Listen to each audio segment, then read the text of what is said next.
Here's my understanding of classes of service from the Kanban method. You've got standard, or as soon as possible, which is normal work that needs to be done and should be done as quickly as possible. And then you've got fixed date work, which is work that has to be done by a particular deadline. Not somebody's grandmother's birthday or daughter's birthday, but a real deadline, not an arbitrary deadline. Something bad happens on that date, like there's a significant increase in cost. Maybe we get a penalty or we miss a payment opportunity. Fixed date is real. And then we have expedite, which is we have something that's really urgent, it's hurting us right now, and if we don't deal with this immediately, we could have major problems. For example, an outage with your product or service. And intangible, which is we've got some item that maybe we don't know for sure when we're going to get this increase in cost, but there's a long-term thing that if we don't deal with it, it's going to bite us in the backside at some point. Sometimes we do know the date, like for example, there's a piece of software that's going to go out of support at a particular date, so it's going to cost millions to get it supported after that date if you want to pay the supplier to give us special support after that date. But more often than not, it's an unknown date when that hockey stick increase in cost will eventually occur. It could even be as a result of shortcuts we took in the past where the product or service is now so fragile that maybe it's in danger of collapsing at some point. So there could be some hockey stick increase in costs. There's a saying, culture eats strategy for breakfast. And while mathematically and from a flow point of view, it's a really bad idea to have different priorities for items on a definition of workflow, because you're giving preference to some items over others, causing some items to age more than others, causing eventually unpredictable cycle times, elongating cycle times, and eventually reducing throughput. If the culture of your organization dictates that expedite items need to be dealt with urgently, maybe that's something you need to do. However, I put it to you that there's a better way of dealing with really urgent requests. And what you can simply do is, rather than having different classes of service for different types of work, if something urgent occurs, well, maybe we just record a breach in our WIP limit. It's not a good idea to increase our WIP limit just to take account of an emergency, because by doing that, we're actually increasing our WIP as standard. And so it's better to breach your WIP limits by exception.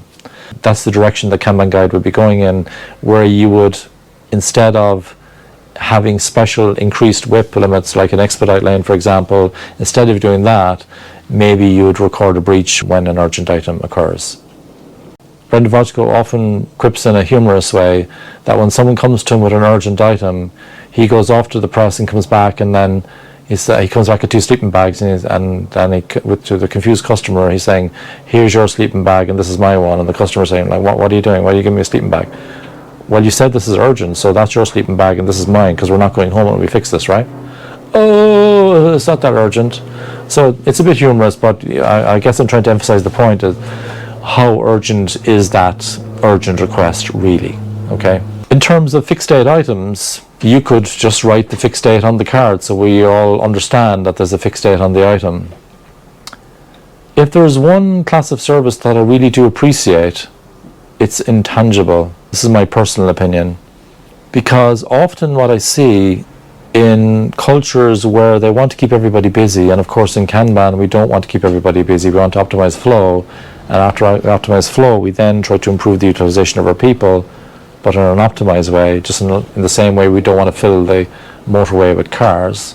In a context in the past where the culture was about utilization of people, despite everything that we would be talking about in terms of trying to optimize flow and not trying to keep people busy, what I did as a coping strategy was I asked the team to fill their board with intangible work that needed to be done on the long term. This is a bit cynical of me, but it was a really nice coping strategy for the team.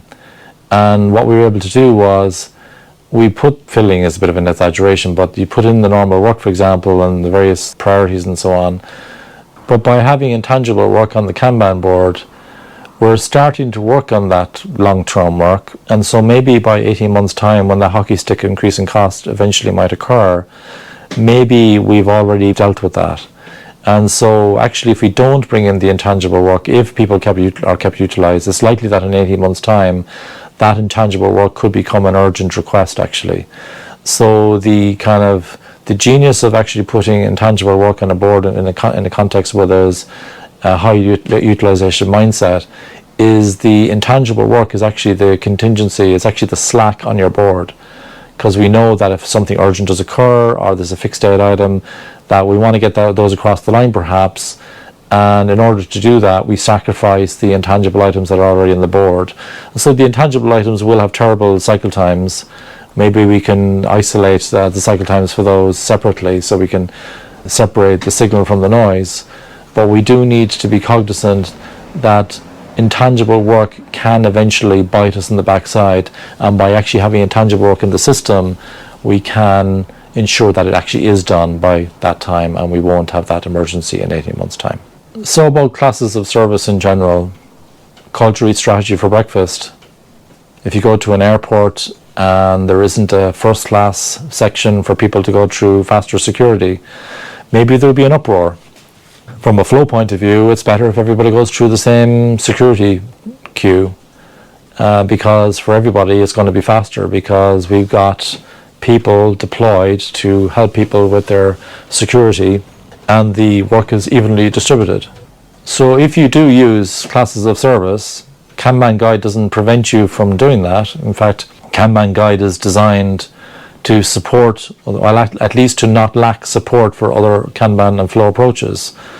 And we were deliberate about not trying to break other approaches. So by people starting with Kanban Guide, they can, for example, upgrade to Kanban method, hopefully, or to tame flow or some other flow approach, flow system, or whatever.